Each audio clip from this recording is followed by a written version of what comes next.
Good afternoon, everybody. So this is the next episode in the series, and today we're going to be talking about rejection blocks. Okay, so before we get into the meat and potatoes, I just want to show you what it looks like on a chart, right? So what happens is we're looking for a period of price action where we're looking for a reversal off of a quote-unquote area of support. So what do I mean by that? Support can be in the form of many PD arrays, right? So it can be in the form of a fair value gap, it could be in the form of a new week opening gap, new day opening gap, it could be a variety, right?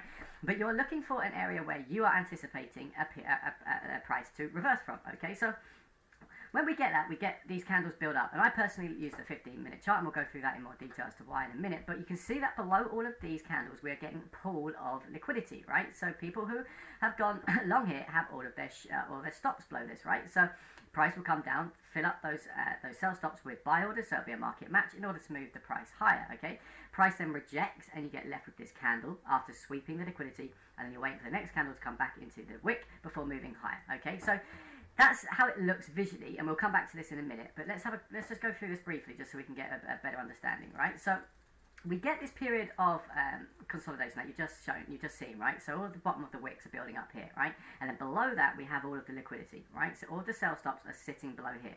If we believe price is going to reverse and move higher, and it would be a bullish example, we're expecting a wick to come through and take the liquidity and move higher, right? So that is the market maker filling up orders, right, to go long.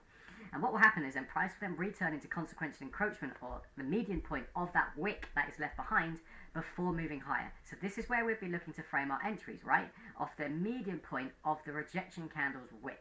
So you don't even need to enter as the wick is running down. You can literally wait for the next candle to form and take your entries of consequential encroachment off of the wick, as long as you believe that we are anticipating a price reversal, right? So what are we looking for? Let's have a look at some bullet points, right? So when previous liquidity, buy side or sell side, depending on if it's bullish or bearish, is swept through and rejected, leaving a large wick candle, right? So we've just shown that and discussed that. Typically referred to as a fake out, right? So a lot of people have gone long or short, believe it's going to show continuation, it carries down, right? It's found near range anticipated lows or highs. So these would be known as PD arrays in smart money concept terms, and they can be in the form of a multitude of reasons. And I suggest watching more videos so you can understand all of the different forms of PD arrays, right? So we wait for price to return to consequential encroachment of the wick, so that would be the median point of the rejection block. And if we remember, the rejection block is the wick, right? And entry is of consequential encroachment, so off the median point. Now, for me personally, I prefer it on the 15-minute time frame, right? Because I find that they're more powerful. That's not to say you can't take them on lower time frames, but I personally like them on the higher time frame, 15-minute, for the really aggressive price moves in the opposite direction, okay? And what we're actually seeing is that this is the market exhausting the distribution phase, right? So this is the market who have either gone long or short, way down below or way up high, coming down to the low of the market and selling or buying all of their positions, right? And they are looking to reverse the market. So let's have a look at how it looks in these charts. So as we can see, we get the pool of liquidity forming below these candles, right? So this would be a bullish example again, right? We get the big wick candle, and the wick is the rejection block. So you can see it has purged all of this liquidity. And we really want to see a pool of liquidity. We don't really want to see one candle. Ideally, we want to see a couple of candles, right? Wick through, really take that liquidity before moving away. We then wait for consequential encroachment and the next candle to come back and hit it. And that's where we would take our entry long, right? So that was a bullish example. So you can see the pool of liquidity, candle, consequential encroachment, wait for price to return, entry off the wick, right? So this would be a bearish example, right? So you'd expect this at a period of resistance, right? So at a swing high. Now, again, you're looking for the pool of liquidity to form above these highs, right? So you want a couple of candles to show that liquidity is forming. You're then waiting for this candle to wick through and form, and then this wick forms the rejection block, right?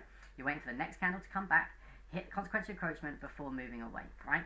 So that covers the rejection block's presentation, but I'll just go back to this chart just so you can see it. So you can see here we had this period of sell-off here, right? So we're anticipating that price is going to want to what? Retrace back into some form of a premium of this range because we have come so low.